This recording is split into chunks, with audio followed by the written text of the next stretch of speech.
the screen is visible. So now I'm starting Anaconda Navigator. Click on this.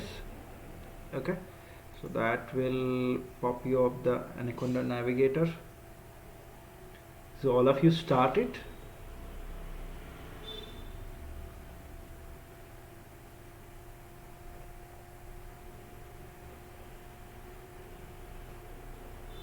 So it will take a while to start the Navigator.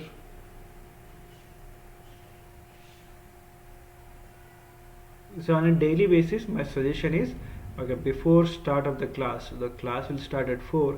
So before that, keep your Jupyter notebook opened. Okay. So this is the first day. So I'm just showing you how do you open the Anaconda Navigator and how do you open the Jupyter notebook and all. So first, here to start the Jupyter notebook, you can click on the launch button here.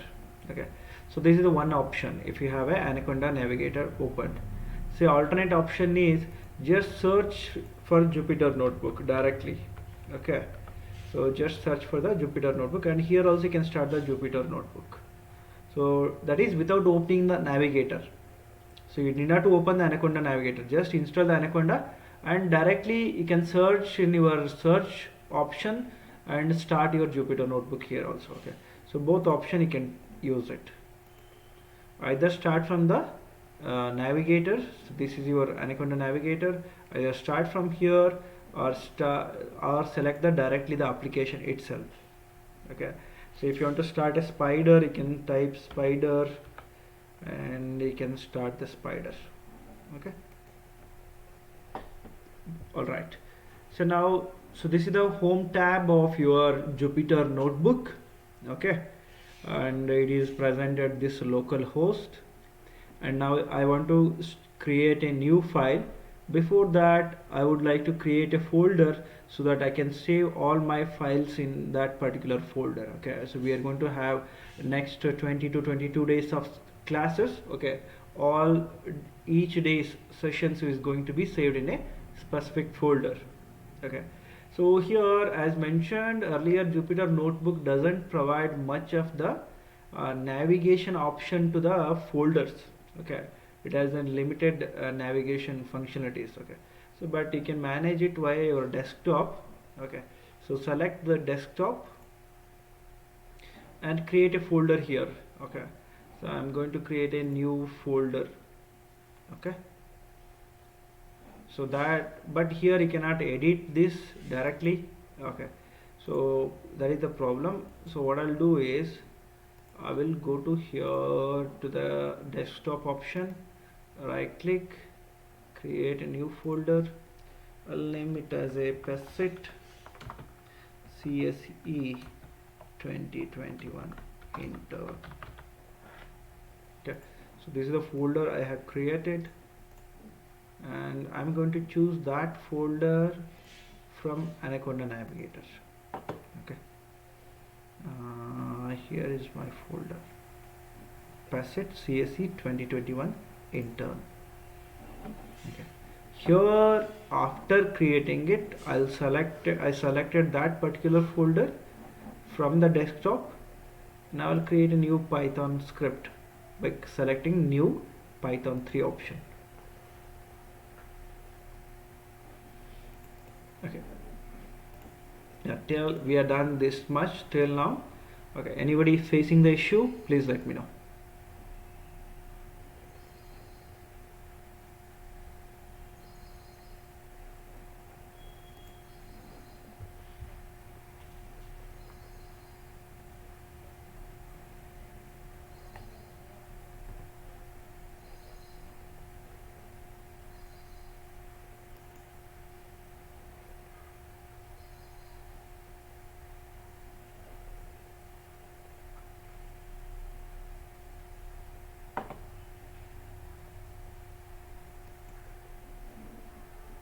All of it done till this point?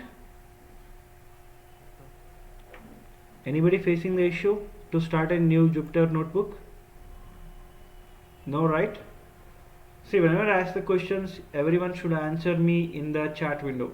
Okay, So keep that habit. I'm not going to repeat you to answer, so it's your duty to answer my questions, right? So then only we can have a better understanding among us, right? So please do write it in your chat window if you're having any issues at all, like whatever the questions I ask you people, so please post it in the chat window. Otherwise, unmute yourself and speak up.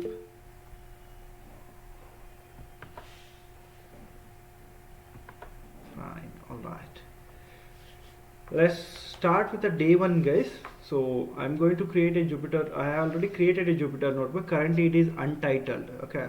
So let's rename it. So I'll rename it as day one underscore Python basics.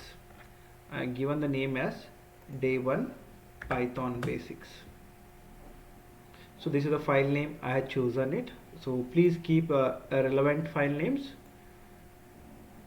Anytime you can change it. Okay. So that doesn't affect your Python codes. Okay. Yes.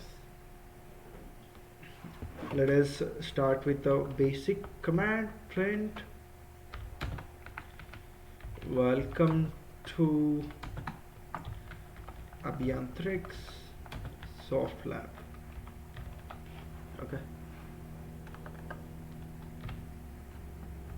To execute this statement, okay, so you can click on the run button here, so that will give execute and give the result and will create an automatically a new cell. Okay, you can write any number of codes in this cell. Okay, so now this execution will stay here. So let us create few more variables. Okay, a is equal to 1, b equal to 2, c is equal to a plus b. So alternate way to execute a statement is you can type control enter, so that will execute that particular cell. Okay, so it is not displaying the result. The reason is, okay, so we are not put up any print statement, so for that purpose it is not displaying. Like you want to see the result, type print of c, control enter, so that will execute the cell and display the result. Okay, again I'm creating a new cell. Instead of creating manually the new cell, what you can do is if you type shift enter, it will execute that cell and create a new cell. Like I'm typing here shift enter, so it's keep executing that particular cell and creates a new cell below. If I'm typing now here, it will not create any new cell. The reason is if already a new cell exists below, shift enter will not create a new cell. Okay, in Python for commenting we use hash, but hash symbol is used for comments. Okay, so here I'm writing few comments. Control plus enter executes cell in Python. Okay, in Jupyter notebook, sorry, in Jupyter notebook. Okay, shortcut, another shortcut is shift plus enter executes cell and create new cell if no cell present below. Whether it can be a empty or a filled cell, if it is present it will not create a new cell. Then you have another option, alt plus enter executes cell and creates new cell always.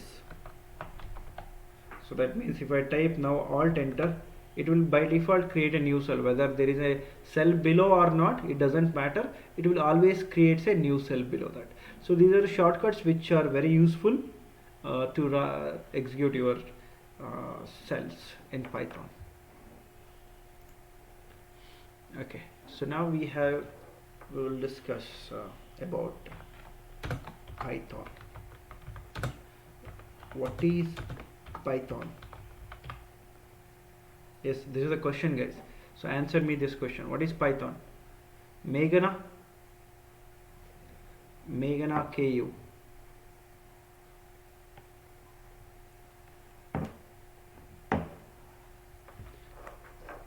Yes, so Meghana, can you answer me what is Python?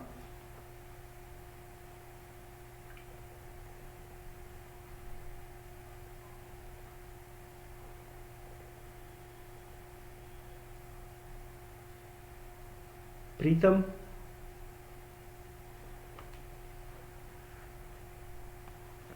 Python is an object-oriented language.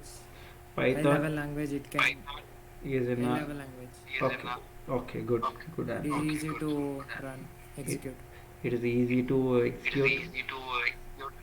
Fine. and it can be distributed from one system to another easily.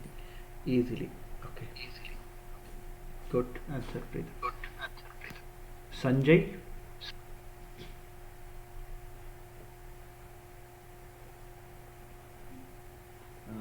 Python is an object-oriented programming language, and compared to C and Java, it's the easiest language. It is easier language, right? While programming wise, it is most easier. Preetham, not execution wise.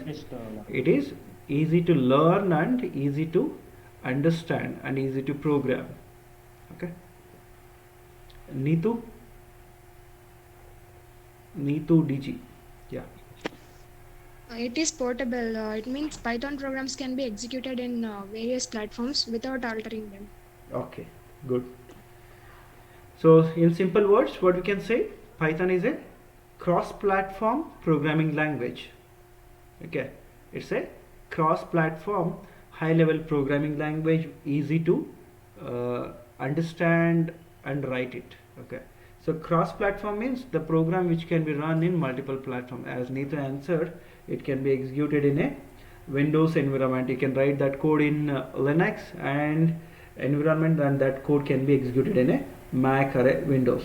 Okay, even you can run it in a Raspbian OS and all without any modification. Okay, so that's the cross-platform means, and it's very easier compared to other programming languages, because here the syntactical and semantic rules are very limited compared to other programming languages. Like C has got a very strict syntactical rules. Okay, so without clearing that, you cannot execute a single line of code in C programming. Okay, and whereas your Python is apart from cross-platform and easy, it's an interpreted programming language. What it is? It is an interpreted programming language. Okay, so that is right. Okay, so Python is a cross-platform high-level programming language. Okay, so it is an interpreter based programming language.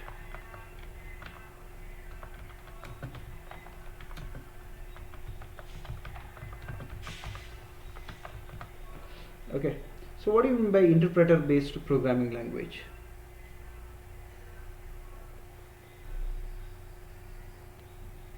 Answer please.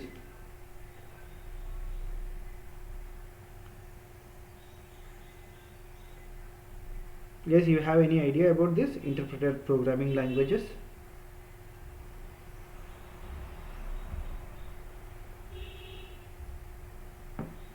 See, there are two kinds of languages. One is compiler based. Okay, so programming language. Another is a interpreter based programming language. So what basically happens in the compiler based programming language? So compiler based programming languages are nothing but your C, C++, okay, which are compiler based programming languages. That means, so once you write your C program, okay, so it will get converted to an object code, okay, or it is called as machine code, and after that it will start execution, okay. So it will be converting it to an ASM, okay. So then it will get connected to a machine code, okay. So then you will execute it, okay. So after doing these steps only you can do the execution, otherwise you will not be able to execute a single line of code, okay. So whereas IPL, interpreted programming languages, okay, so they don't need to be compiled, okay. So no need of compilation, so they can execute directly without compilation step. So that means their results can be interpreted for each and every line of code, okay.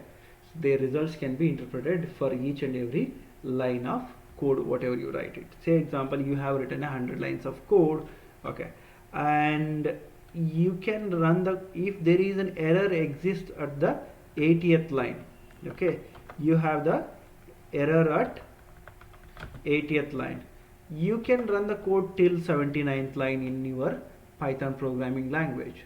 So whereas it is not possible with the help of C program, okay. Even you have a 3 lines of code in C program, if you had an error at the second line, okay, you need to compile it, that means it has to meet its syntax and semantics, okay. So then only you can run the code, okay. So otherwise it is not possible, okay. So whereas Python, yes, you can run it, okay.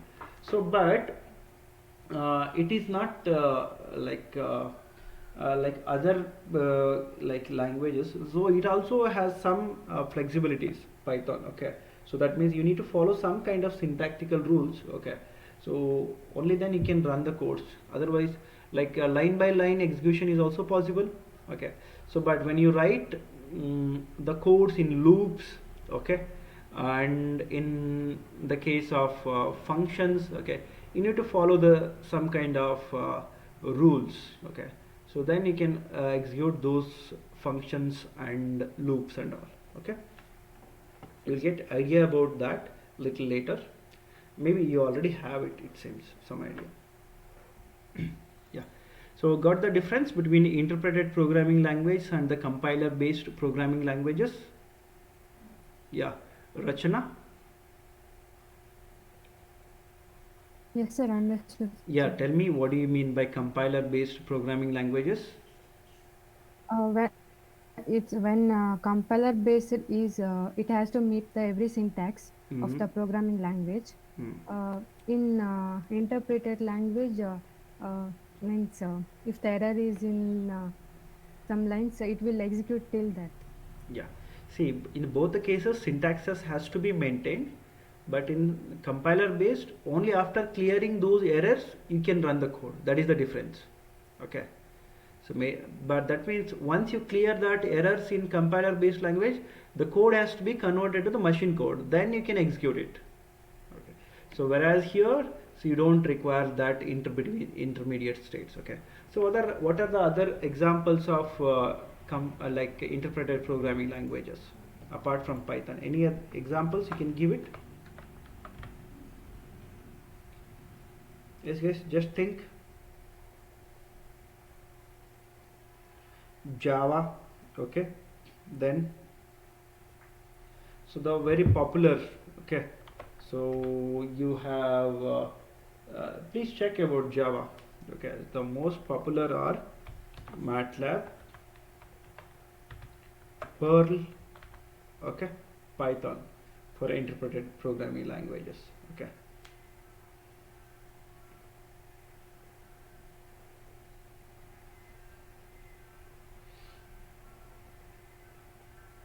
Because Java comes under both the category, okay.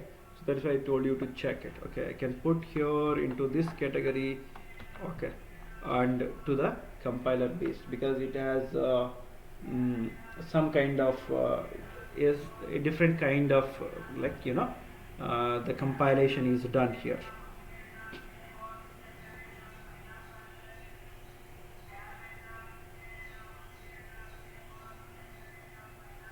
Because what happens in Java is So when you take up a Java code, okay, so it will get compiled first and then it will run on a JVM, Java Virtual Machine. Okay, so internally JVM is kind of software based interpreter, again it is a, okay, so that's why it is both comes under a compiled and a interpreted language category. So that's why we don't put this under a purely on a interpreter based language.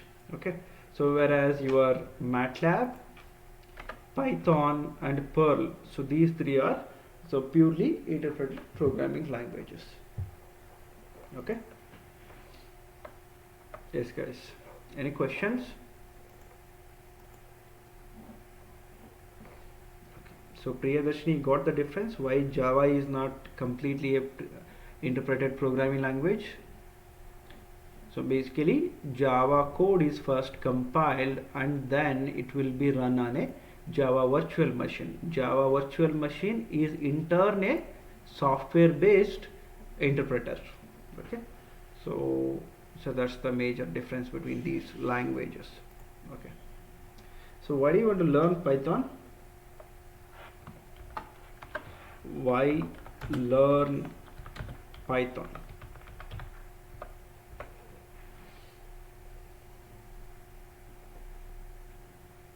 Yes, we'll start with a question with Sanjay Hoskar. Sanjay,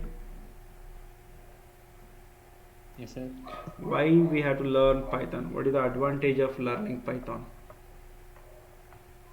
Because there is a scope for the Python. Even from the machine learning, AI, and every of the recent trending aspects into the Python language Okay, ML developed. AI applications can be developed with the help of Python, as per your answer, correct? Yes, Yes, Sanjay? sir. Okay, good. So next, Rachna. As we learned, it is very flexible language Flexible, and easier to learn, so that we can use easier to this learn. Python language. Okay, easier to learn is another answer. Okay.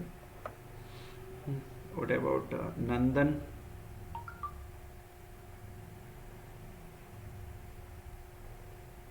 Nandan Belgeri. We can easily find the errors. We can easily clear the errors compared to your C++, and it is very easier than your C++. Yeah, easier is fine. Like we already written that statement. Any other statements you can make up? It's widely used, sir. Yeah, widely used where? Like you have to tell that. Like Sanjay has given specifically like ML and AI applications uses Python. Okay. Apart from that, any other areas you can find out where the Python is used.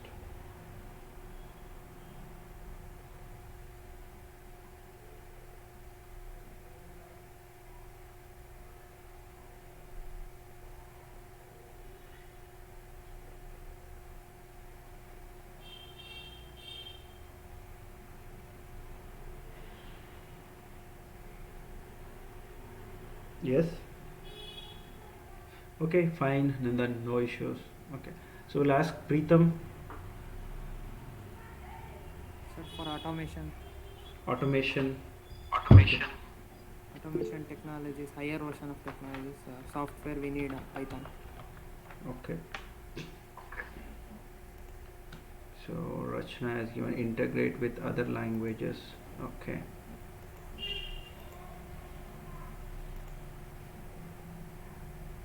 Meghana. Naveshri. Yes, sir. So, Any answers? yeah, efficient syntax. Efficient syntax. Yeah. Easy syntax you can say. Yeah. Okay. Right. Then Meghana. It can be used in computer graphics, sir. It can be used in computer graphics. Okay. Yes, it can be. Okay. So not extensively, it can be used in computer graphics. Okay. Priyadarshini.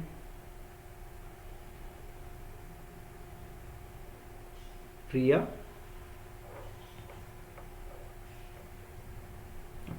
Lakshmi Putra. Yeah, basically this Python is used in data science also, data visualization, Data and science. we can use data visualization and building games. Okay. So and the syntax of Python makes it so efficient as compared to other language. Okay. So as per Lakshmi, we can take up few things. One is the data science, okay, data visualization. Yeah. So this thing, okay. Yes. Like these are some areas of application we saw it with the help of Python, right? See, Python is basically very popular language nowadays. It became popular. The reason is first point is it's an open source programming language. Basically, it is an open source programming language. Okay, what do you mean by open source programming language means? Okay, what do you mean by open source programming language? Any idea?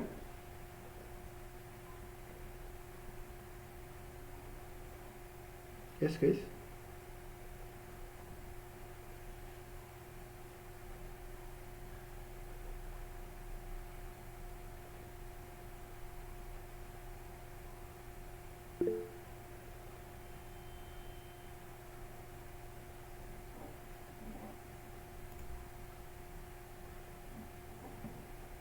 So it can be accessible to anyone. See, accessible to anyone means what? Okay. So the way the program is developed, okay, the internal architecture, okay, so that can be easily reviewed by anyone. Okay, you can modify that for as per your requirements. Okay, that's the best part of your open source programming language, and you don't require any license to use that language. Okay, so whereas if you want to use a MATLAB programming language, okay, in like you want to develop any code, you need to use the exclusively the MATLAB product only, and you need to buy that as a separate license. Okay, if you want to building in any product based upon that, you need to it is very much similar to Python. It is also very easy programming like, but you cannot build any product without having a license. Okay, so that is the difference between your majorly the open source in Python. So that is not the case. Okay, so you can know complete the details of the programming language development cycles. Okay, you can see through the codes. Okay, and you are free to develop the specific libraries for that. Okay, since it is open source, okay, since it's a open source programming language, so because of that reason what happens is you will get plenty of support. Okay, 1 minute. You will get plenty of supports in the form of open source libraries. Like you will get application related libraries, application oriented libraries. Okay, so open source community support. So Java was not an open source language earlier till some 2000. Okay, after that it became open source programming language. Okay, so till that you're supposed to license it. After that only the Java become more popular. Okay, so you will get plenty of support from open source community. Say example, you want to develop a specific application on image processing. Okay, so you don't require to develop an algorithms mostly. Okay, because most of the applications are already developed and they are in the form of an libraries. Just you need to take up that library and install it and use it.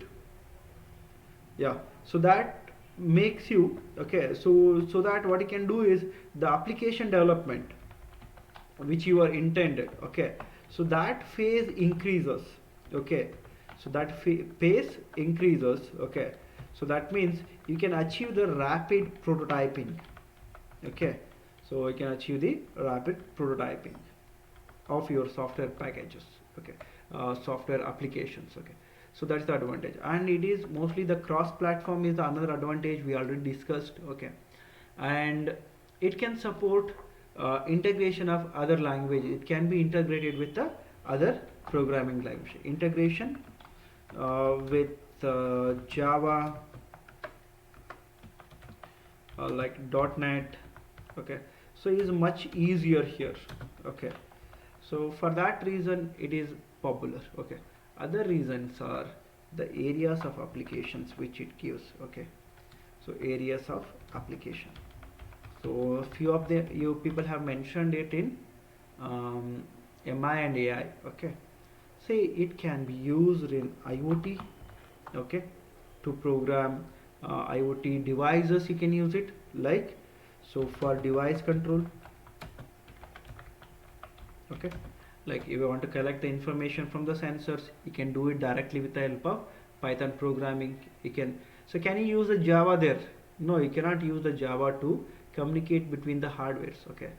So Java is mostly widely used for application, software application development, rather than to communicate with an embedded devices, okay. For embedded application, most widely C is used, but nowadays you can also use the Python into that area, okay.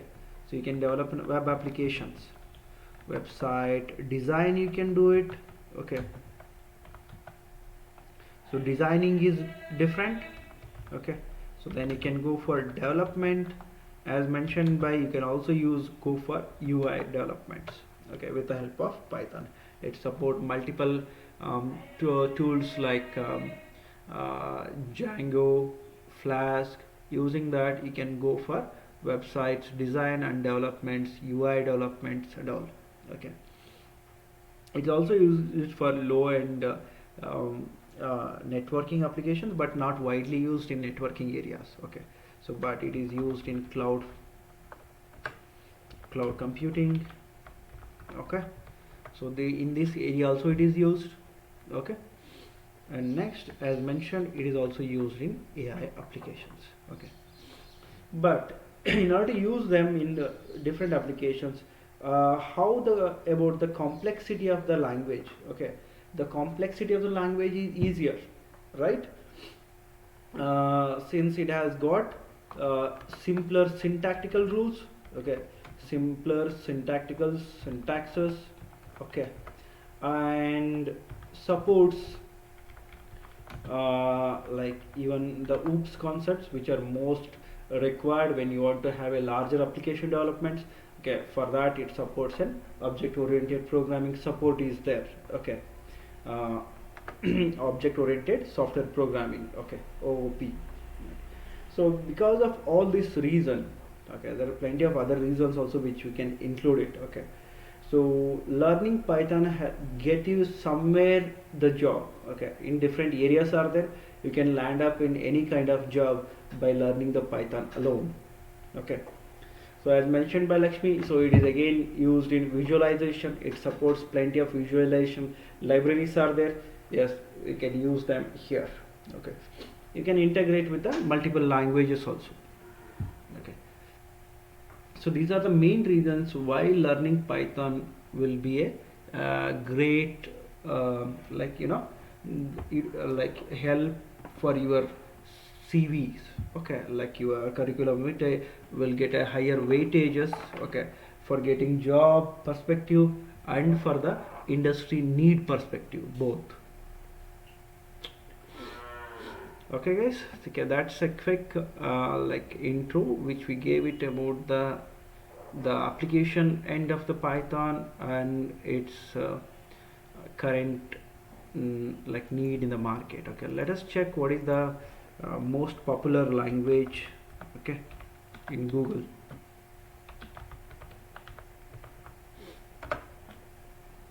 Okay, you can see here this is languages, like let's make it programming languages. So in 2021 you can see JavaScript, Python, C++, Java, okay. These are the, like, different companies give different perspective for the languages, okay. So but mostly the most popular languages are these three: JavaScript, Python, Java. These are the very popular languages, okay. And even C++ is there, C is there, but there it is limited to the embedded industry, okay. So nowadays companies like Google, Facebook, which used C++ language for the like server-side programming. Okay, server-side programming is the area where like device control will be more. Okay, so there they need a faster running codes. Okay, so there they used to write the codes in C++. Okay, so now all that codes, okay, all that codes are replaced by Python. Why such big companies want to replace their existing application with a new language? The same application, okay, so they want to replace it with a Python programming language. What might be the reason? Okay, yeah, please answer to this question. You got the question? Okay, Navya Bandari.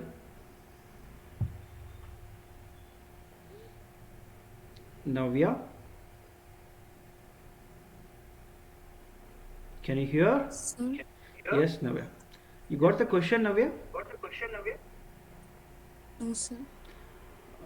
Should I repeat it? Yes, sir. Yeah, Navya, you see here, the companies like Google, okay, Facebook,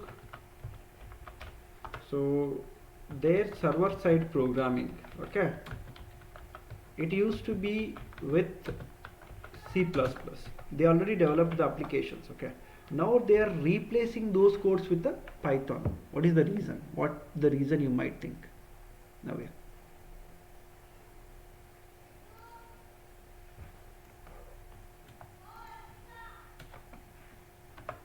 Any answers you can give it? Okay, no problem.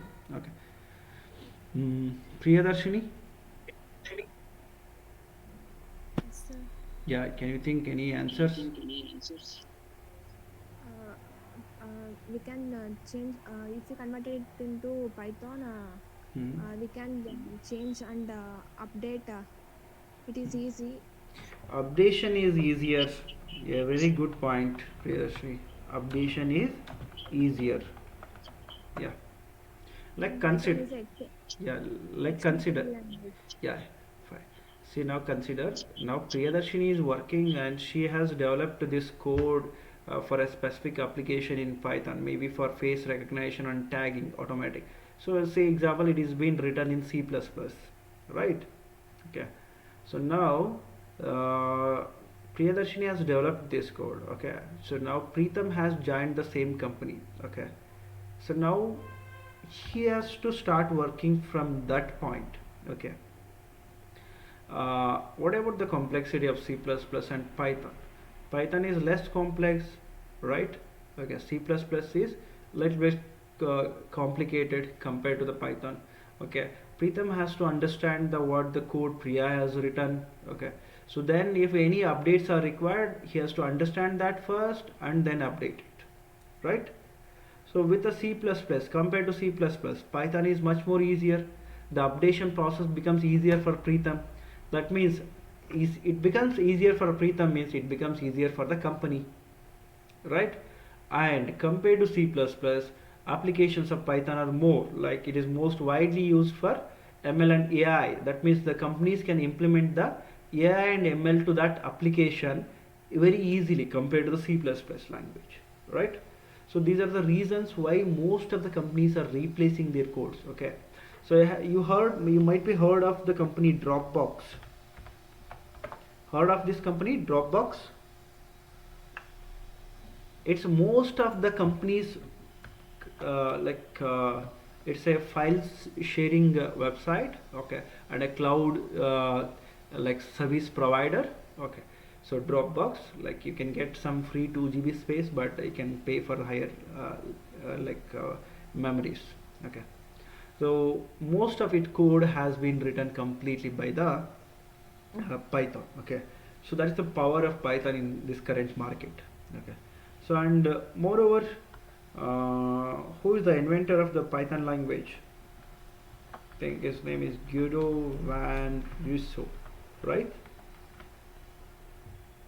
Currently he is working with Dropbox.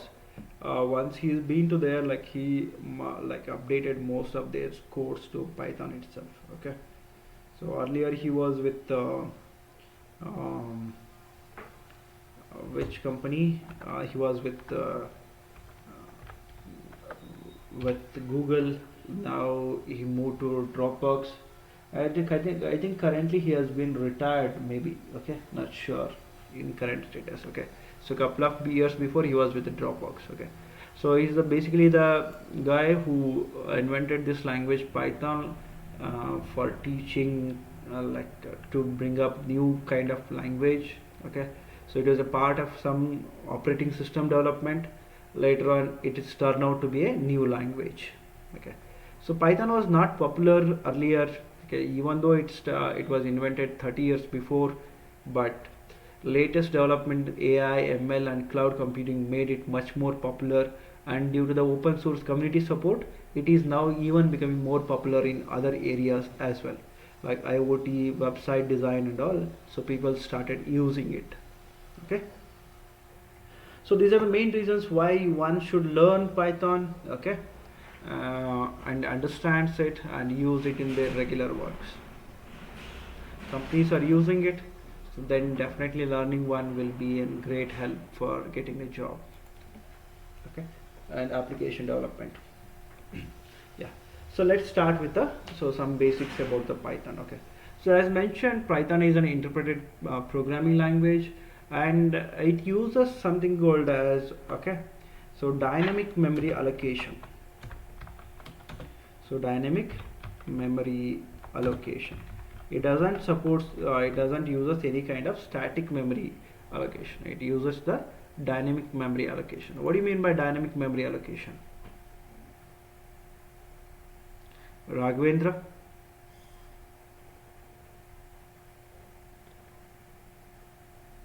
Raghavendra Nirligi. Sir. Yes, Raghavendra. What do you mean by the dynamic memory allocation? Memory allocation is during runtime or runtime, sir. Memory allocation during runtime. What do you mean by static memory allocation?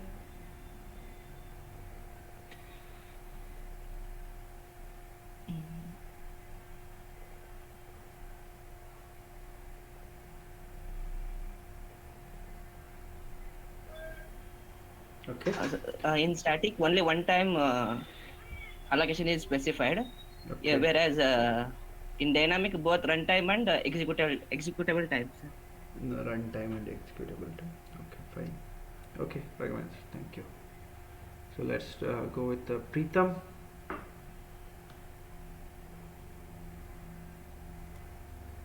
Don't know, sir. Okay, fine. Lakshmi Putra.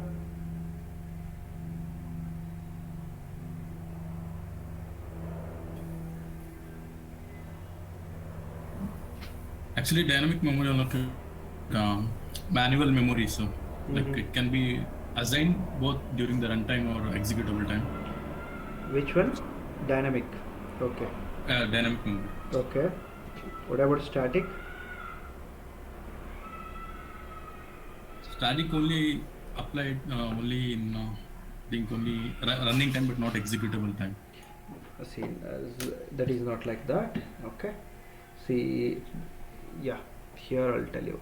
See, during the execution, the memory is not allocated. So before a code executes, the memory will be allocated. Okay. So that's the first thing you have to remember. Okay. There are cases where you can do it. Okay. So in static, what happens is before you execute your code. Okay. So during the compilation phase, during the compilation stage, okay, the memory has to be allocated. Okay, the memory has to be allocated, like your C. Okay, so can you compile your C program without specifying the data type? Can you use it without specifying that? No, right? Because the variable has to be told like what kind of data type it is. So based upon that, some amount of memory will get allocated automatically. Okay. So if it is a type is int, some portion of the memory will be allocated, like a 2 bytes, 4 bytes, something like that. Okay. So then there is requirement is basis means if you're using arrays, you can specify the range of the arrays and all. Okay, so that you can extend it, okay, as per your required. So that is static one. Okay, in dynamic one what happens is you don't need to worry about anything. Okay, so you can use the variable wherever and whenever you want. Okay, so when you want to run that code, the memory will get allocated automatically. Okay, and after that the code will get executed and the result will get saved. For example, this one, like I am writing a is equal to 5. Okay, so there may be any kind of memory required. Okay, it automatically it converts that variable, allocates the memory to the a. Okay, to store that 5. It is of which data type? It will be of int data type, right? It is of int data type. Okay, so it dynamically typecasts the variable also. Okay, in static case what happens is the variables will not get typecasted automatically. Okay, so they has to be typecasted manually, but here in Python they will get typecasted automatically. Okay, so that is the difference between your dynamic and static one. Okay, in dynamic case the memory will be allocated at the runtime. Okay, so but in the static case the memory will be allocated during the compilation state. Okay, so before you run the code it has to be allocated in the static case. Okay, so in the static memory types the variables data type has to be mentioned clearly. Okay, so in dynamic it is not required. Okay, so now I am writing a is equal to 5. Now then I'll write b is equal to, okay, so I will write Navya. Okay, so what kind of variables b is? What is the kind of data type b is? Yes, Char. it is it? Okay, so let's check. So did I mention anything like here? What is the data type this and this? In Python, no, I didn't mention it. But what about in C? You have to mention it, right, before you utilize that variable and assign a value to it. Okay, so that is the major difference what you see from C and Python here. Okay, so to check a data type of a variable, use the function type. Let's say I'm writing type of A and I'm executing it. So and to execute it, it is int, and then I'm checking type of B. Okay, it is string. Okay, so these are the two data types which we saw it right now, and there are other data types also. Okay, so like you have logical data type here, like Boolean data types, what you call, right? So let's take a variable c which is equal to true, capital TRUE. Okay, so indicates the value 1, that is binary 1. Okay, so you cannot mention directly 1 here, it is mentioned as true here. Okay, so if you check for the type of C,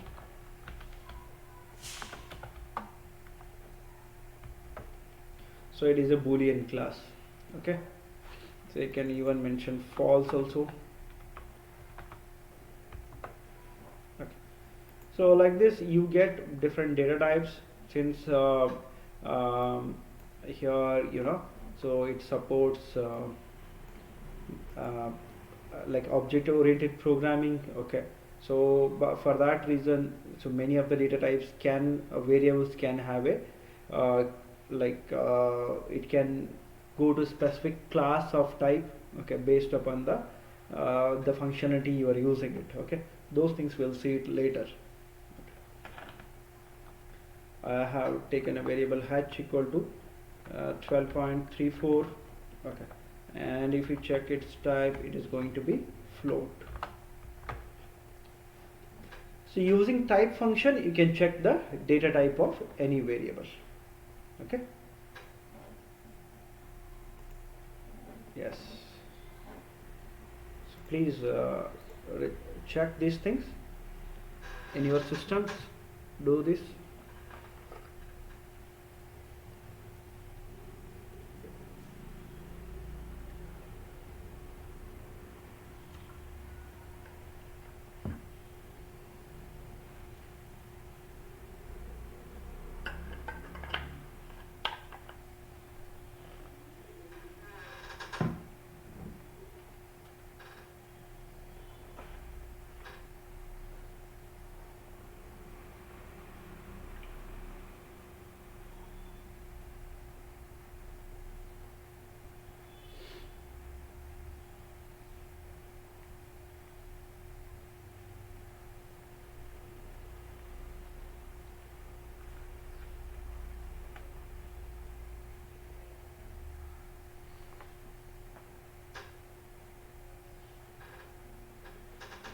Okay guys, so let us move on to next. Okay. Let me start with the Python keywords. Okay, what are the Python keywords? So what are keywords?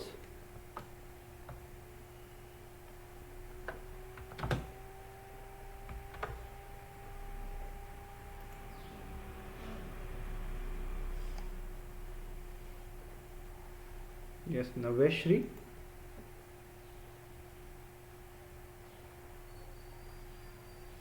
What do you mean by keywords? Keywords are reserved. For while. Like what are they? They are reserved words in particular programming languages, right? In a programming languages. Okay. So they cannot be used as a user defined variables, right? Okay. So that is the, so these cannot be, these should not be used, okay, used as a variables. Okay. So what are the few keywords here, reserved keywords? Like as I mentioned, true, just now I mentioned true, false. Okay, so then for function definition you have def. Okay, so then you have few keywords like import, and then you have break statement, will be having if, else, elif, for, while, then try, catch,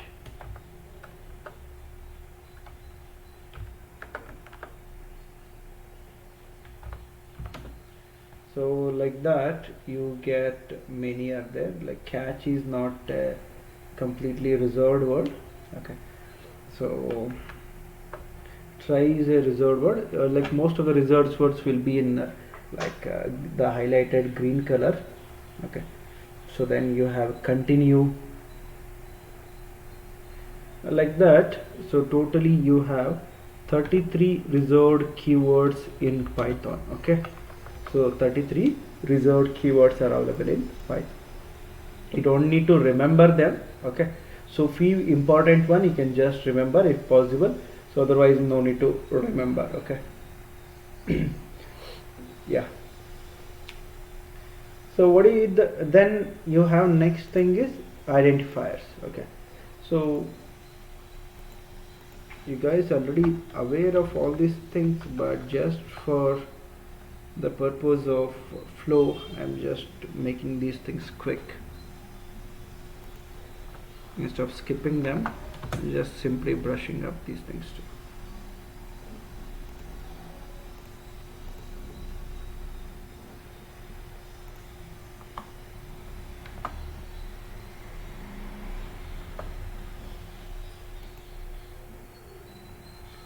So what I mean by identifiers,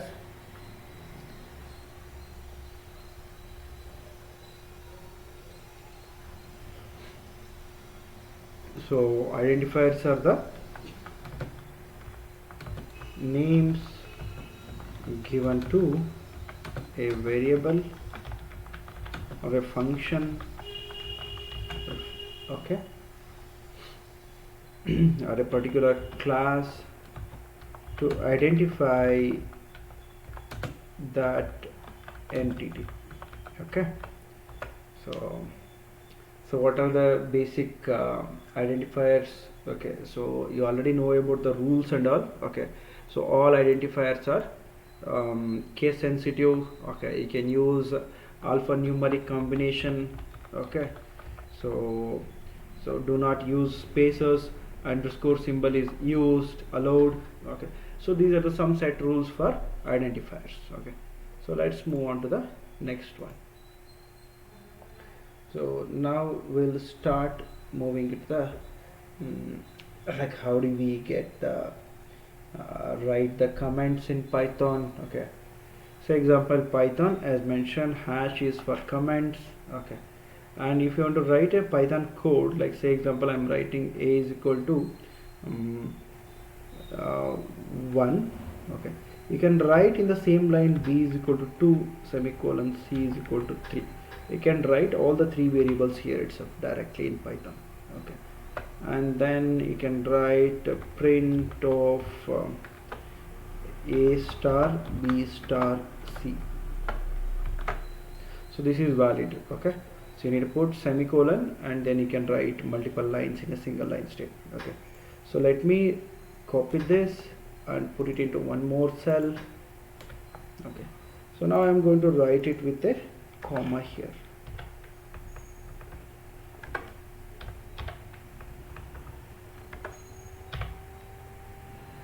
Okay, this time I'll make this value 5. Okay, so let us see what we'll get. Okay, so what is happening? Okay, you cannot write like this with comma. Okay, so it is like it will become a different kind of assignment which is not allowed in Python. Okay, so it's throwing can't assign to a literal a equal to 1 comma b is equal to comma. So this is not semicolons are permitted. Semicolons are not mandatory, but if you want to write multiple line statement in a single line, you can always use the semicolon here. Whereas this naming is allowed in MATLAB programming language. Okay, so let's move up, guys. See, if you are feeling like, see, I'll be keep telling the things, and if you find anywhere the doubts, and if you are feeling like you need some time to practice these things in between, so please inform me. Okay, so whatever I'm typing here, you should practice it now itself along with me. Okay, don't keep the habit of like, let's say I'll do it later. Okay, no, you have to do it now along with me itself. Okay, so all of you are practicing right now, trying the things which I'm showing up. Yes, sir. Okay, anyone facing issue like if you're feeling like anything is faster, please post it.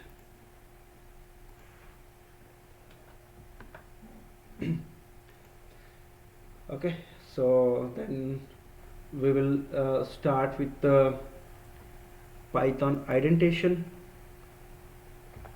Okay, what do you mean by Python identitation?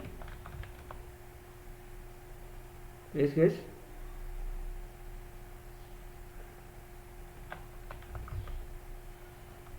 See, Python uses some kind of like, you know, the line spacing rules. Okay, which is basically used for like writing functions, writing Python like constructs, like flow construct, like if condition, if else, for loops, while loops and all. Okay, so it doesn't use any curly braces and closing braces and all. Okay, so to tell that this is the opening of the for loop and this is the closing of the for loop, like that. So basically what it uses is the space, the line space is basically called as what? Not line space, the space of column space. Okay, so it is called as indentation, and the indentation has to be very strict. That means all the codes we write it, all the codes except body of the flow constructs. What are flow constructs? Flow constructs like if else, else if, and okay, flow constructs comma functions has to start with first column. Okay,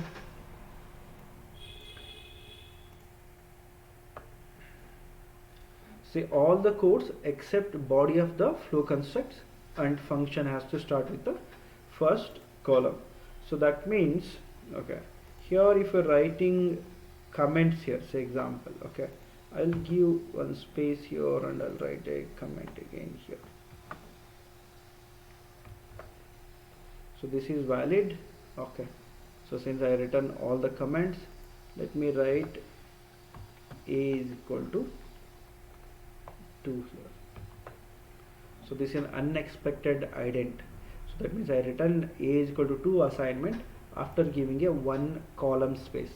Okay, so this is called as columns. So these are, so this is line 1, line 2, line 3, so on, like then column 1, column 2, column 3, so on. Okay, so whatever you write it, so just if I write it before that from the first column, okay, so then if I execute it, that error has been removed.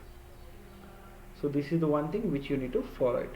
But you can put up the you can write the statements after putting the comments after a one column or multiple columns if they are comments, but body of the flow construct like if condition, if else and all, you have to write it with the one space, so that is mandatory again. Okay, so you will be able to understand and experience these things when we take that classes. Okay, and so this is one way of writing comments. Apart from that, if you want to write the comments in multiple lines, you can use hello using inverted quotes, 3 inverted quotes. Okay, so continuously is also a comment, hello. So this statement is a comment. So and it will be acting as a like it is also acting as a print statement. Okay, now here if I write it, execute this one, so it doesn't execute, but here this guy will get executed. But so now this is acting as a output statement, but now if I write it in multiple lines, okay, so this is what happens. It is a new line, and this is also continues with the comments. Whatever you write in between will will be considered as a comments here.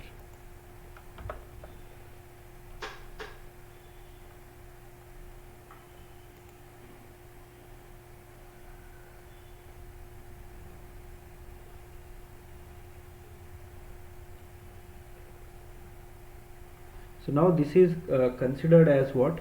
As a comment or a string. So they are basically what now? If I write 2, so it displays 2, but what about this? This is considering it as a not as a comment. Instead, it is taking as a like a string. Okay.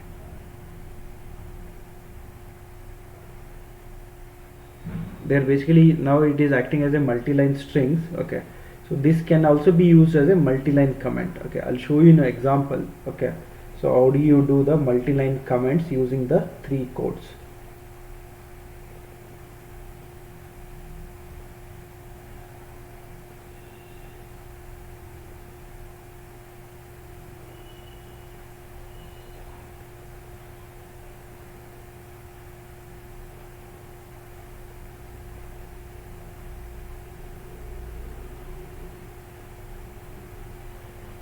Okay, let me start that 1 minute.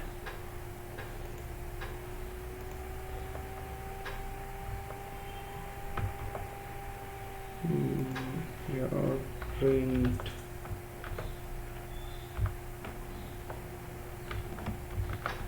that's it. Can you see here?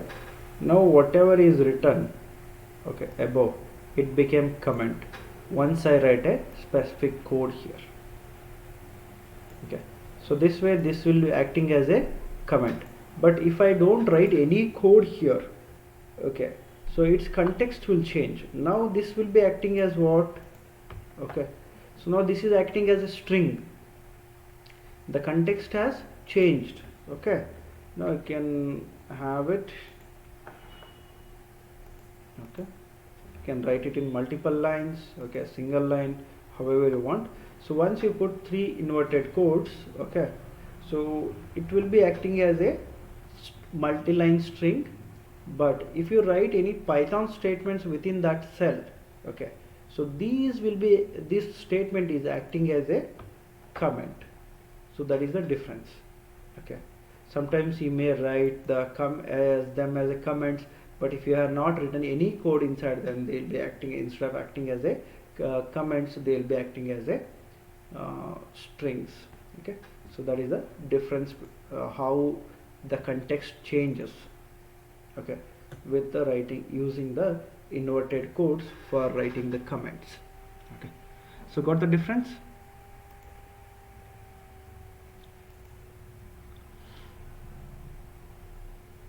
Neetu, DG. Yes, sir. So what is the difference? You got the idea? Yes, sir. Tell me the difference.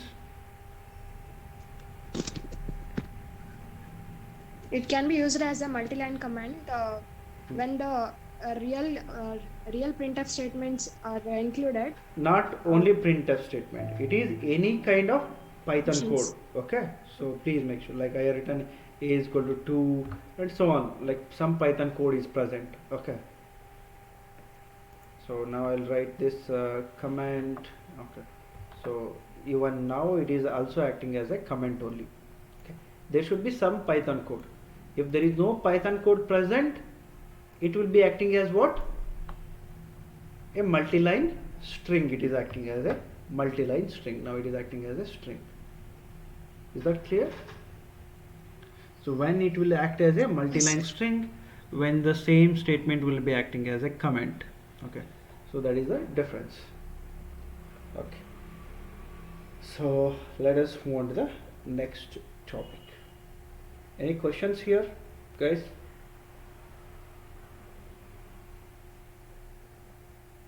No, sir.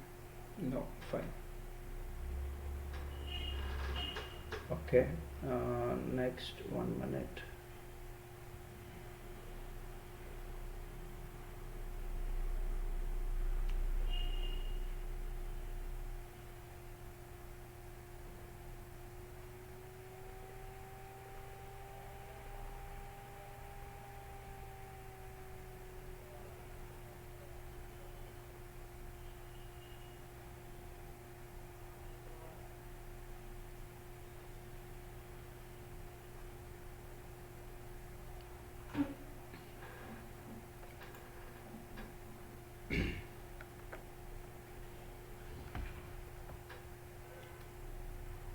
Let us now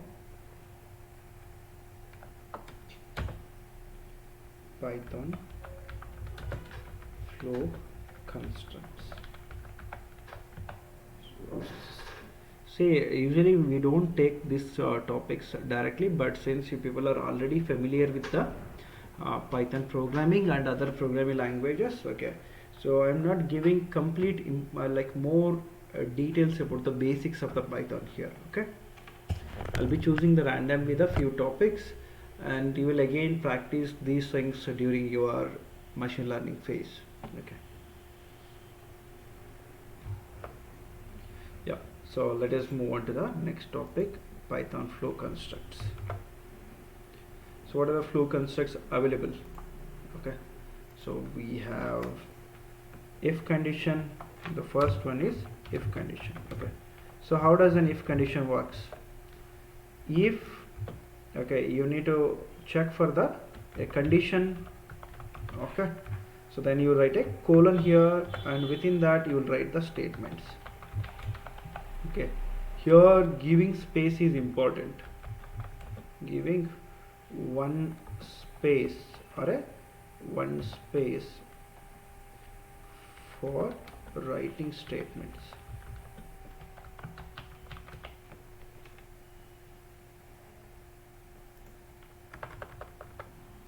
So we need to provide one space for writing the statements in this line. Okay, so then whatever the number of lines you write it.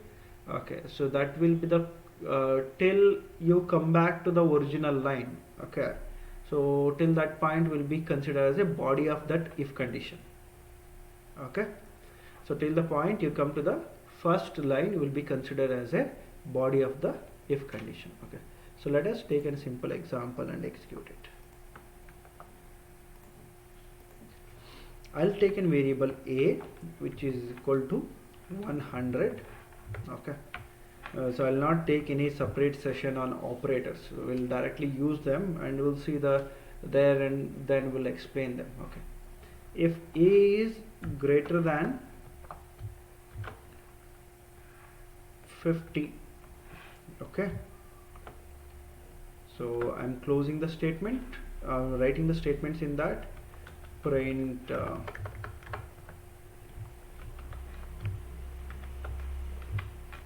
print facet.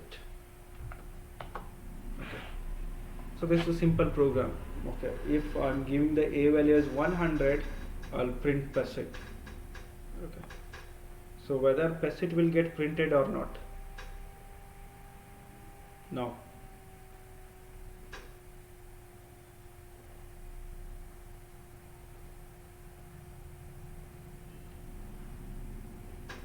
Navya.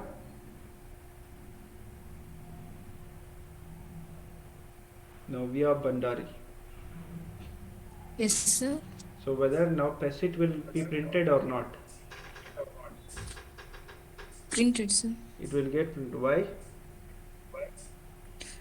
Because a value is 100, Hmm. which is greater than 50. Yeah, it Condition becomes true. So it will execute and you will be getting the value. Yes. Now if I want to change the value of A to 10, how do I change it? You have to change it manually here and execute it, right? So instead of that, if you want to take the input at the runtime, so then Python provides you with the input function. So let us use that one, input function, to get inputs at the runtime, like your scanf statement. Okay.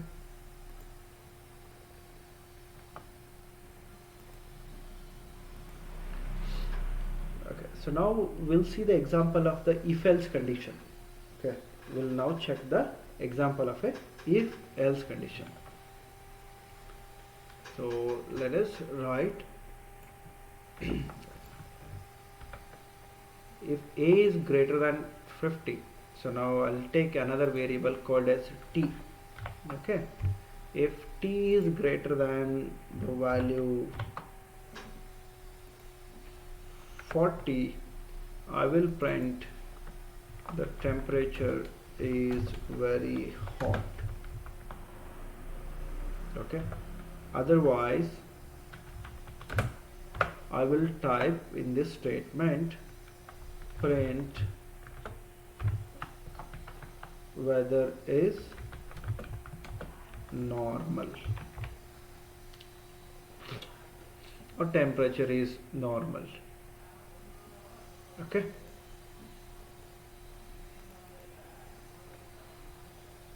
let's start with temperature only, one parameter.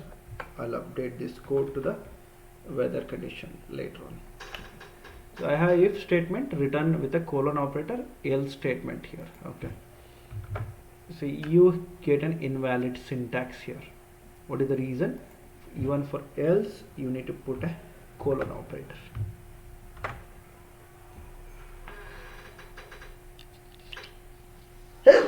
Sorry.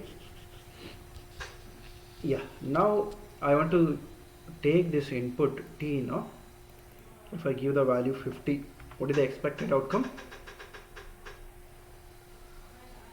Naveshri. Naveshri. Yes, sir. What is the expected outcome? Now t is equal to 50. Temperature is hot.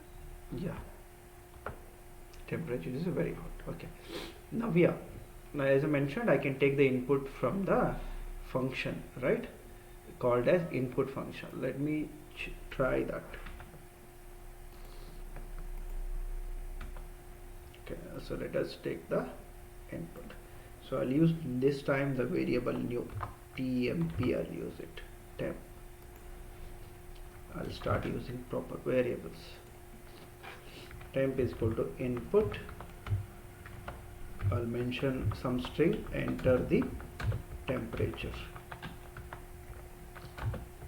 temp equal to. So now what will happen? So once you execute statement, it will ask you to enter the temperature value. Let us enter the temperature value as 50. Now what is the expected output? Navashi.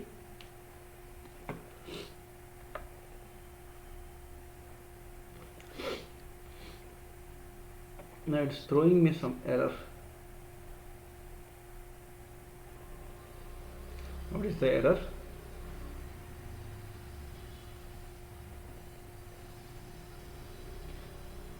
Now if I print temp, okay,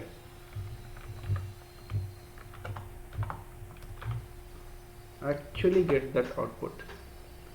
Like I'm mentioning 50, I'm getting the output as 50, but there is other error it is showing me. What is that error? Yes, Rachna.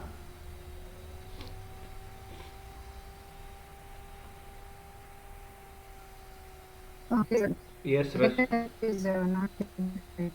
hello. Yes, Rachna, come again. So data type is not correct.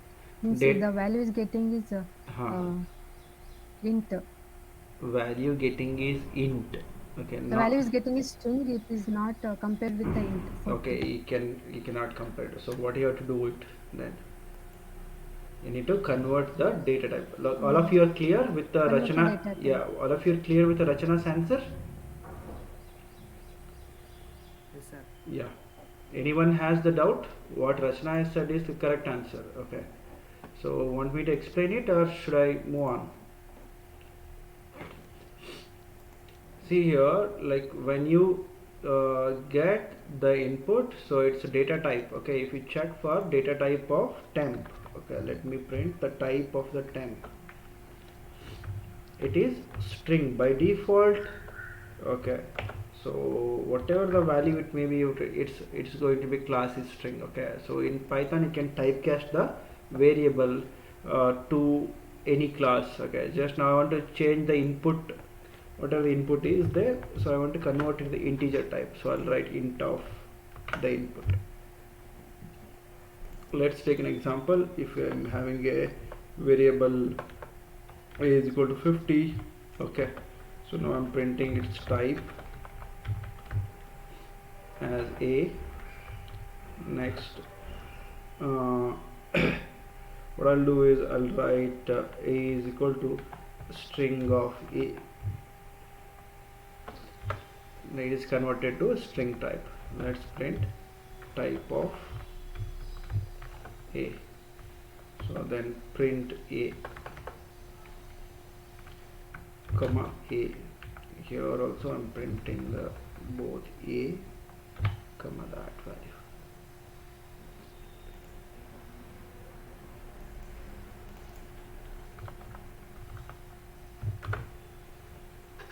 $50. So both the cases I am getting the output as 50, but in first instance it is an int value and second instance is a string data type. Okay, that is the data type casting we are done. Okay, so let us apply the similar concept, that is reverse I am doing it. Okay, so here this int of the input will convert the incoming input to integer type. Now if you are mentioning 50, so you will get an exact required answer. That is currently the temperature int category. You can compare a int with another int type. Yes. Next, we'll use the if else condition. Else if else condition. Okay. If elif else. You can use multiple elifs. Like you can apply the nesting. Let us take similar example and try it. Like if the temperature is between some condition, okay, so if it is greater than 40, I'm going for still very hot. Okay, if else if, okay, the temperature is greater than 20 and temperature less than 40. Okay, so I'm going for the normal class. Okay, if is falling below that one, okay, else if, one more else if condition. Okay,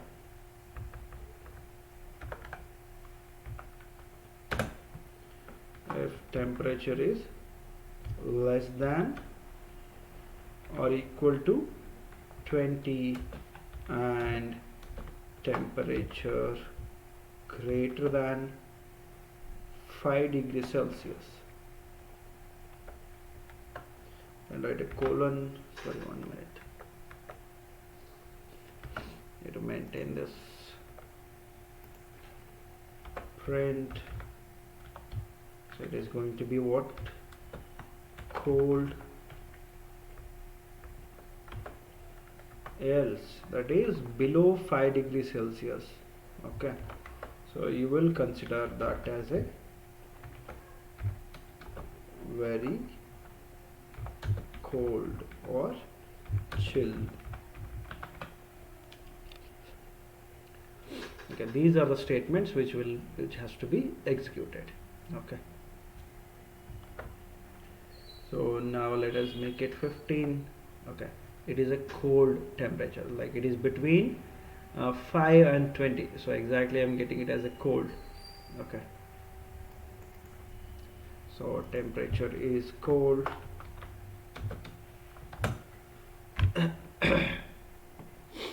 Okay, the temperature is very cold. Yes, complete this guys quickly, then I'll give you one task.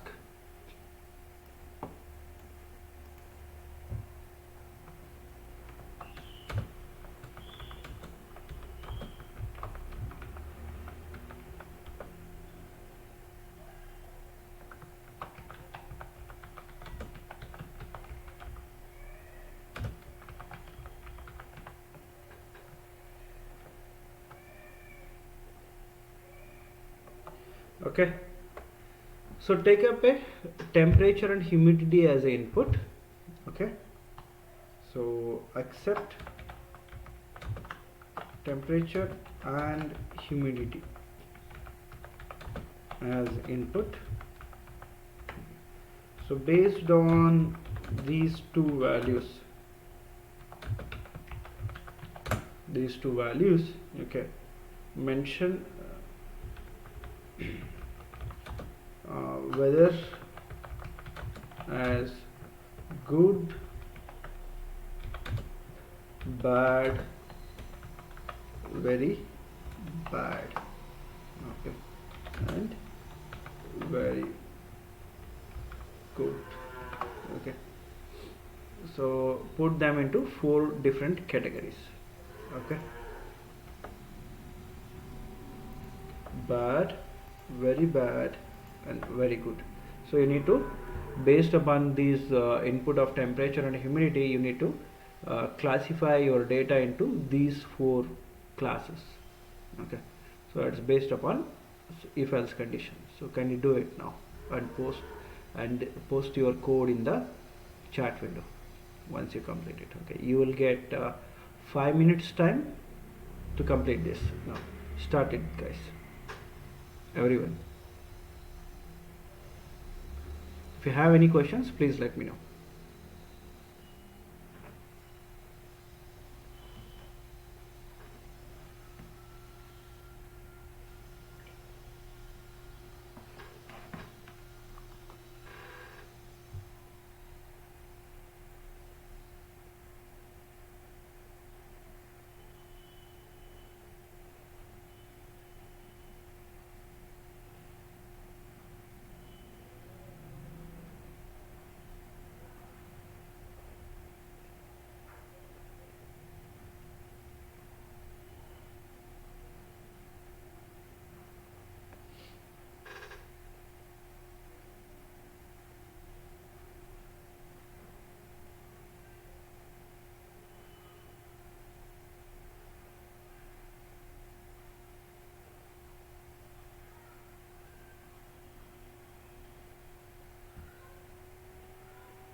See, for very good, if you want me to give the conditions, okay, the temperature between 23 to 30, okay, and humidity range between 40 to 60 is very good, okay, and for good it is 20 to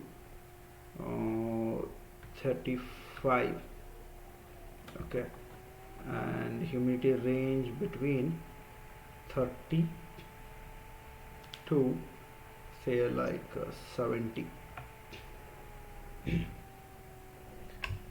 giving bit confusing like it, you know, you should use that condition, okay, like less than 20 and greater than 40, okay, here greater than 65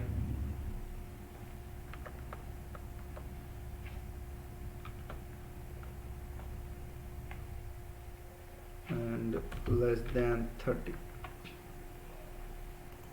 Sure, it is greater than, again the same condition, okay.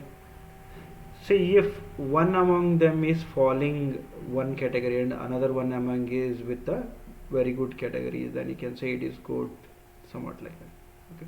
You can make some interpretation and give me the answers.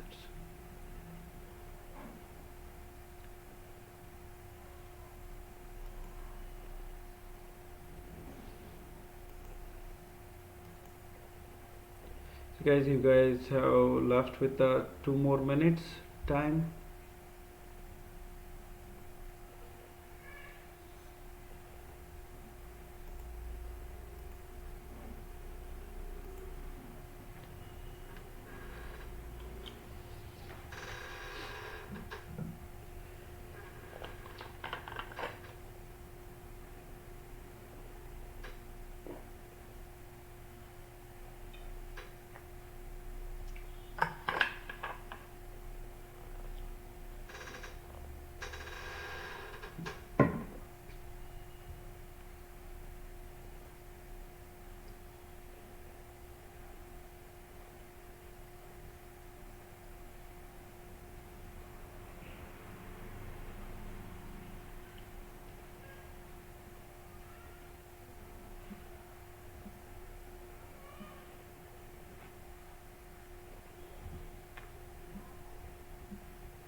Yes guys, done.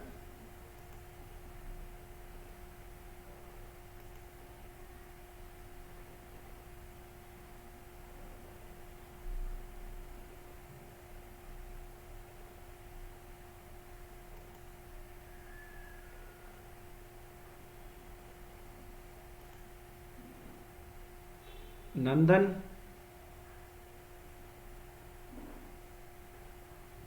yes Nandan, done, completed,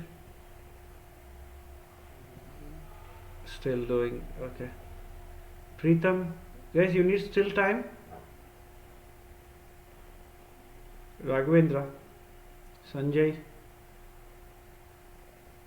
Neetu, time ಬೇಕಾ ಇನ್ನು ಹೇಳಿ. If you need time, you need to mention it. Okay. Okay. So I will not give the time. Sorry.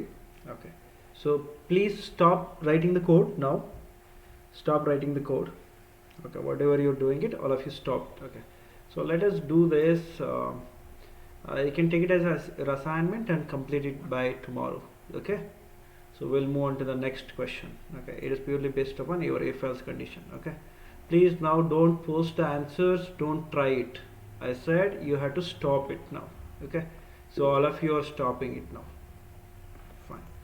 So let's move on to the next example case. Okay, because you already guys know it, so just want to refresh the things. Okay, so we'll go to the for loop in Python.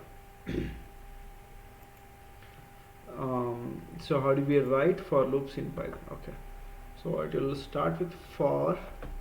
Okay, so basically you have to start with some initial condition till some other point. Okay, so here we don't use any increment. Regularly what happens is you have an increment operator, then or a decrement operator. Okay, so based upon that you will use what a condition check. Okay, with the initial value. Okay, initial value and the end condition. Okay, so that means you will start with some initial value and either you do increment or decrement, and based upon that the for loop will iterate. Okay, and it closes after checking the when the condition meets. Okay, so then the whatever statement inside the loop of the for loop will get executed. So now let us see how this happens inside your Python programming. Okay, well, let me take an example of for loop. Simple example which I am going to take is will be simple finding a factorial of a number. Okay,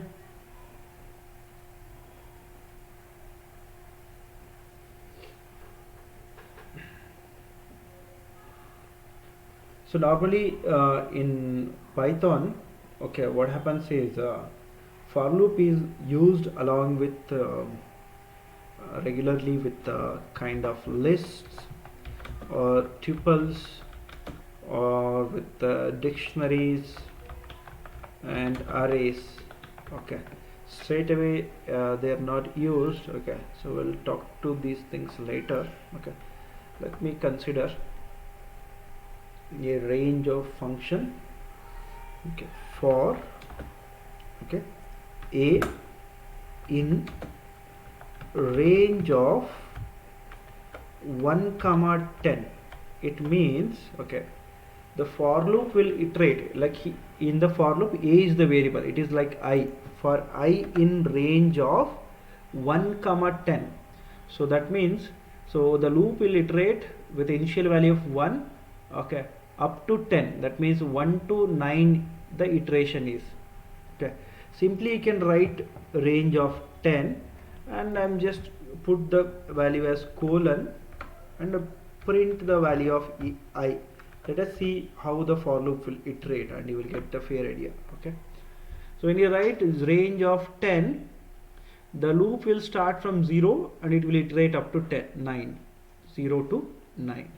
Okay, the same for loop, one more example. So this is basically you have to get some idea about how to use the range function first. Okay, now 1 comma 10 I will write it. Okay, let us see what it will print. It will start printing from 1 with the increment of 1 to 9. So 10 if you are putting means it will go up to the 1 less than that value. Okay, next I want to iterate the for loop okay with the increment of 2.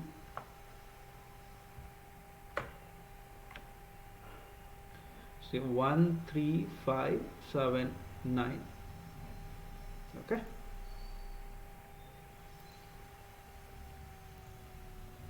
So is my screen is visible,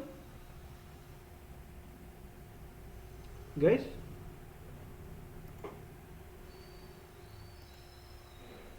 Yes, sir. Okay, fine. So try this for loop. Got the idea, like how the range function is used to iterate through a for loop.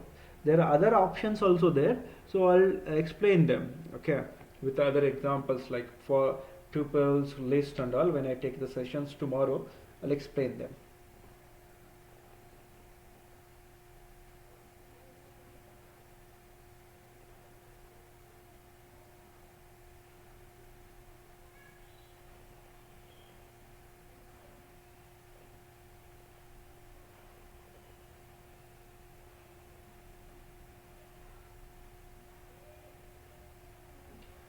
What if I write something like this? What will happen?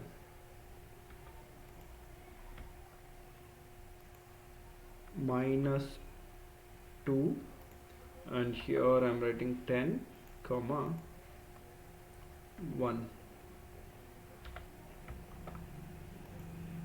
So this is like decrementing 10, 8, 6, 4 up to 2. Okay, so that is your for loop with the decrementer. Okay, so increment, decrement. Okay, increment with the step 1. Simply if I write here, now it doesn't produces any iteration, it doesn't goes. Okay, you need to mention the negative value. Okay, so explicitly you have to mention it. Okay, but when you're writing reverse, that is 1 comma 10, it knows that how to increment it. Okay, so this is basically called as step size, which you need to mention it. Okay, the range between initial value to the end value. Okay, if the initial value is more than the end value, so then you are allowed to use the negative values here.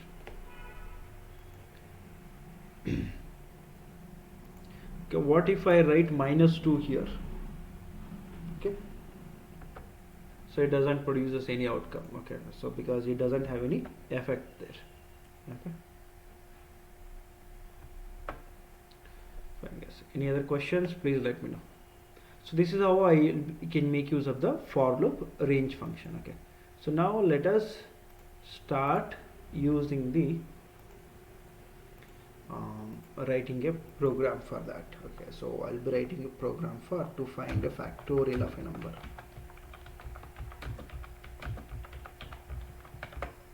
So what are the things required? I require a variable called factorial. Okay, so I'll initialize that with the initial value of 1. Factor equal to 1. So now I'll increment the for loop. Like I'll take the input, so is equal to int of input function. Okay, so after that what I'll do is here input is the value, like f variable. Okay, like what is the factorial you want to find it to what value, like maybe like 4 factorial of 4, 5, 10, 100, whatever it may be. Okay, let us iterate for loop for I in range of, okay, 1 comma f value. I'll iterate the for loop till the f plus 1. I'm not starting with the value 1 0 here. Okay, I'll starting with the 1 and I'll go up to f plus 1, because if you write 4, the for loop will iterate only up to 3, so I want even the 4 also. Okay, so I'll multiply this facto is equal to facto into the I value. Okay, after completing the for loop, okay, I will display the facto variable result. Okay, so that's the completion of your for loop. Okay, I'm starting with the initial value with 1 up to the f value, and the for loop will iterate. So each iteration I am multiplying the current input, that is I, with the previous output, that is factor is the previous outcome. Okay, already it is 1, so 1 multiplied with 1, 1 into 2, so on like that. And give 5, it should be 120. Factorial of 5 is 120.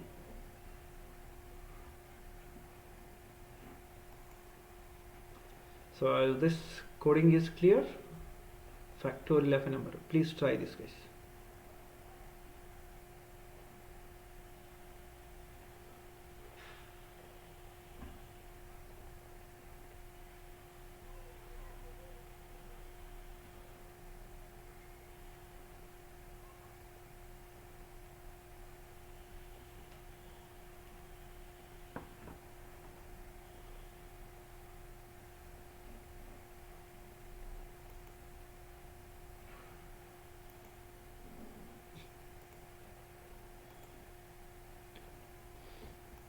Anybody having questions, please let me know.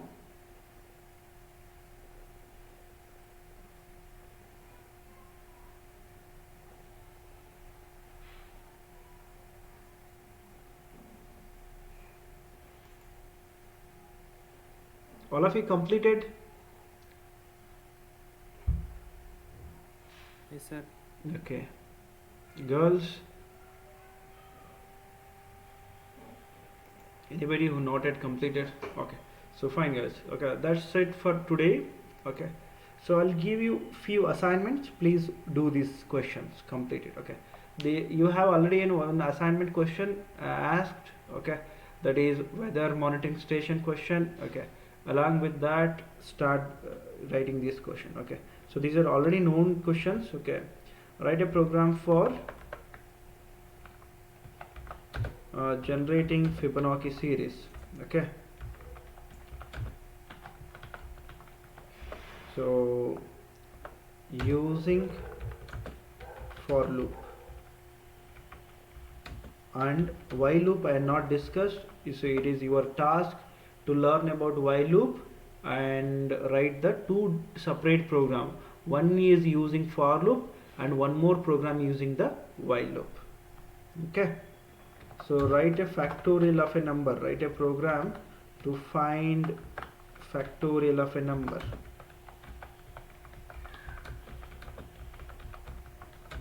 Using while loop.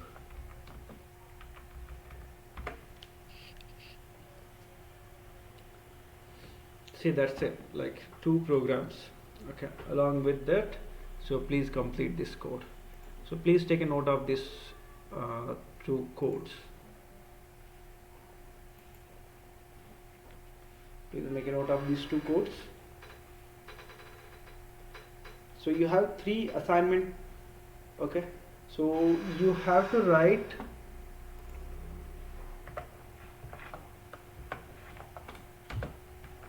software program in Jupyter Notebook. Okay, check results. Then second thing is write these assignments in notebook as well. Sign each page. Okay, upload the assignments, scanned copy to Google Classroom.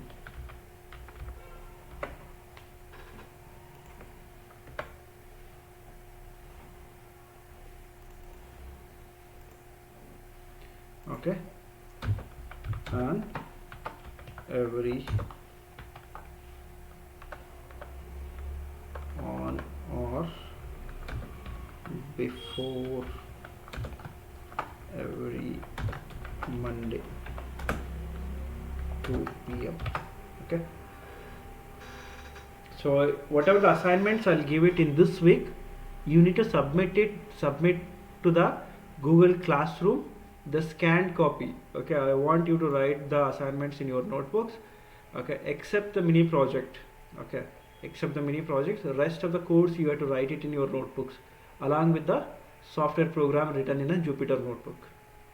So first you need to write it here and execute it. Once you write it, then make a copy and put it into the notebook, and sign it in each page and send it to the Google Classroom. We'll share you the Google Classroom ID and the passcode. Okay, so whatever the notebooks assignments are there, so this week all assignments in this week has to be uploaded before the Monday in the next week. So then the second week should be uploaded within the third week Monday, like that. Okay, hope everything is understood. Okay, so then having any questions, guys?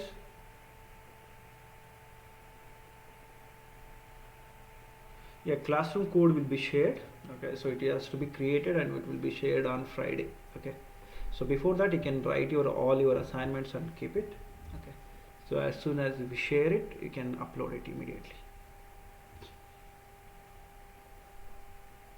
The signing is important. You have to sign it in all the pages.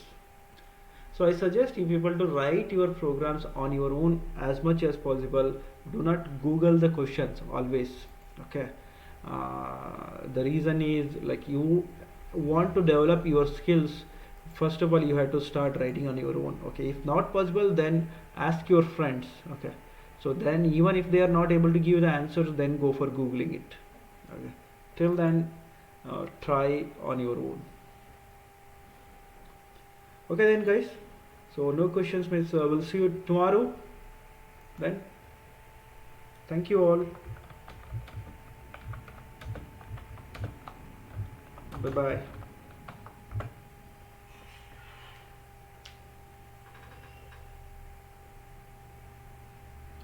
Yeah, one thing just forgot to inform, tomorrow's sessions will be on tuples, list, okay, sets and dictionaries and strings as well. Okay, these 5 topics we are going to cover it. Okay, so if possible try to review them. If possible try to review them. Okay, so even if you're not able to, no issues at all. Okay, thank you all. Bye bye.